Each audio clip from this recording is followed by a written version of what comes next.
कभी सोच के देखा है कि भारत के सबसे प्रसिद्ध शाही वंशों में से एक की जड़ें सीधे भगवान राम से जुड़ सकती हैं?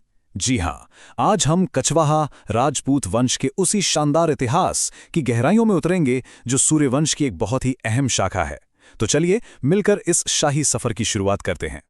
तो देखते हैं कि आज हम इस कहानी में कहाँ-कहाँ सफर करेंगे। सबसे पहले हम उनकी पहचान के मूल तत्वों को समझेंगे कि वो हैं कौन। फिर हम उनकी पौराणिक जड़ों और शुरुआती इतिहास पर एक नजर डालेंगे। इसके बाद हम बात करेंगे उनके सबसे प्रसिद्ध शासकों में से एक सवाई जयसिंह और उनके बनाए शहर जयपुर की। फिर ये भी देखेंगे कि ये वंश कैसे एक पेड़ की तरह कई शाखाओं में फैला, और आखिर में उनकी स्थायी विरासत के बारे में जानेंगे। तो चलिए सबसे पहले और सबसे जरूरी सवाल से शुरू करते हैं। आखिर कछवाहा राजपूत हैं कौन? उनकी पहचान किन मूल तत्वों से बनती है? देखिए, कछुआओं की पहचान ना कई प्राचीन परंपराओं से मिलकर बनी है। सबसे पहली बात, वो हैं सूर्यवंशी, यानी वो खुद को सीधे सूर्य देवता का वंशज मानते हैं। उनका गोत्र है गौतम, जो उनके पूर्वज ऋषि का नाम है।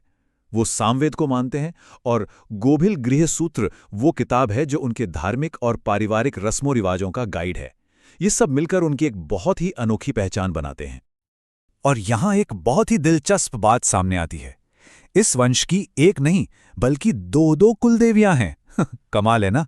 शुरुआत में वो चंडिका देवी की पूजा करते थे, लेकिन फिर बाद में राजा छोड़देवेन के जमाने में उन्होंने जमवाय माता को अपनी कुलदेवी मान लिया। अब ये बदलाव क्यों हुआ, ये आज भी इतिहासकारों के लिए एक दिलचस्प पहेली है। तो अब जब हमने उनकी पहचान को थोड़ा समझ लिया है, तो चलिए जरा समय में पीछे चलते हैं, बिल्कुल शुरुआत में, जहां से ये सारी कहानी शुरू हुई। देखिए, कछवा वंश का इतिहास कोई 100-200 साल पुराना नहीं है, नहीं।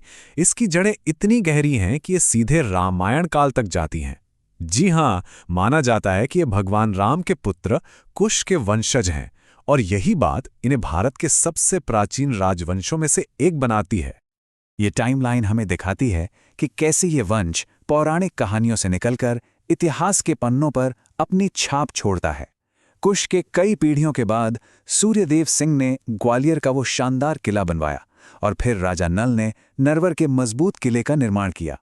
ये किले आज भी उनकी ताकत की गवाही देते हैं। और नरवर का वो मशहूर किला वो इसी वंश की देन है, जिसे राजा नल ने बनवाया था। ये आज भी अपनी पूरी शान से खड़ा है, और हमें उन शुरुआती शासकों की शक्ति और दूर की सोच की याद दिलाता है। चलिए अब इस वंश के एक ऐसे शासक की बात करते हैं जिनका नाम इतिहास में सुनहरे अक्षरों में लिखा है, और साथ ही उनकी बनाई एक ऐसी चीज की जो आज पूरी दुनिया में मशहूर है। नाम है सवाई जयसिंह, और ये सिर्फ एक राजा नहीं थे, ये एक विजनरी थे, एक निर्माता और एक विद्वान भी थे। इन्होंने ही जयपुर को वो रूप दिया जिसे आज हम सब पिंक सिटी के नाम से जानते हैं। लेकिन बात सिर्फ शहर बसाने तक ही सीमित नहीं थी। वो विज्ञान और ज्योतिष के भी बहुत बड़े जानकार थे। काशी में उन्होंने जो ज्योतिष विद्या का केंद्र स्थापित किया था, वो आज भी बहुत प्रसिद्ध है। अब इस कहानी का एक और बहुत ही फैसिनेटिंग हिस्सा आता है। ये वंश एक सीधी लकीर में नहीं चला। इसे एक बड़े से पेड़ की तरह सोचिए, जिससे समय के साथ कई नई नई शाखाएं निकलती हैं। बिल्कुल वैसे ही कछवाहा वंश भी फैलता गया। और इन शाखाओं के नाम भी बहुत दिलचस्प हैं। कई शाखाओं के नाम तो उन जगहों पर पड़े जहां वे बस गए या जहां उन्होंने राज किया। जैसे जो नरवर में रहे वो नारू के कछवाहा कहलाए, जो मानकोट के शासक बने वो मनकोटिया कहलाए, और जो जम्मू में बसे वो जमवाल हो गए। इससे साफ पता चलता है कि ये वंश कैसे पूरे भारत में फैला। तो एक तरीका तो ये था जगह के नाम पर, और दूसरा तरीका था अपने किसी शक्तिशाली पूर्वज यानी एंसेस्टर के नाम पर। ये उनकी विरासत को जिंदा रखने का एक तरीका था। जैसे कुंभानी जी के वंशज कुंभानी कहलाए, और भगवान दास जी जिनका एक टाइटल बांका भी था, उनके वंशज भागवत कहलाए। इन सब शाखाओं में से शेखावत शाखा की कहानी तो बिल्कुल फिल्मी है। हुआ ये कि राजा उदयकरण जी के वंशज बाला और मोकल निःसंतान थे। तब एक फकीर शेख बुरहान ने उनके लिए दुआ की, और दुआ कबूल हुई। एक बेटे का जन्म हुआ, और उस फकीर के सम्मान में बेटे का नाम रखा गया शेखा जी। यही शेखा जी आगे चलकर इतने महान शासक बने कि उनके पूरे वंश को ही शेखावत कहा जाने लगा। क्या कमाल की कहानी है ना?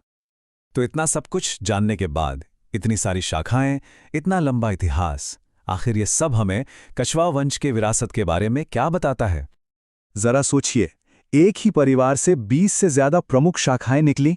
ये सिर्फ एक नंबर नहीं है दोस्तों, ये इस वंश के विशाल प्रभाव, उनकी अडैप्ट करने की क्षमता और पूरे भारत में उनके फैलाव की कहानी कहता है। तो आखिर में ये सवाल उठता है कि एक वंश और उसकी इतनी सारी शाखाएं, ये हमें इतिहास और पहचान के बारे में क्या सिखाता है? शायद यही कि जड़ें चाहे कितनी भी गहरी और पुरानी क्यों ना हो, एक वंश एक पेड़ की तरह बढ़ सकता है, नई शाखाएं फैला सकता है और इसके बावजूद अपनी मूल पहचान को बनाए रख सकता है। ये वाकई इतिहास में रिजिलियंस और एवोल्यूशन की एक शानदार मिसाल है।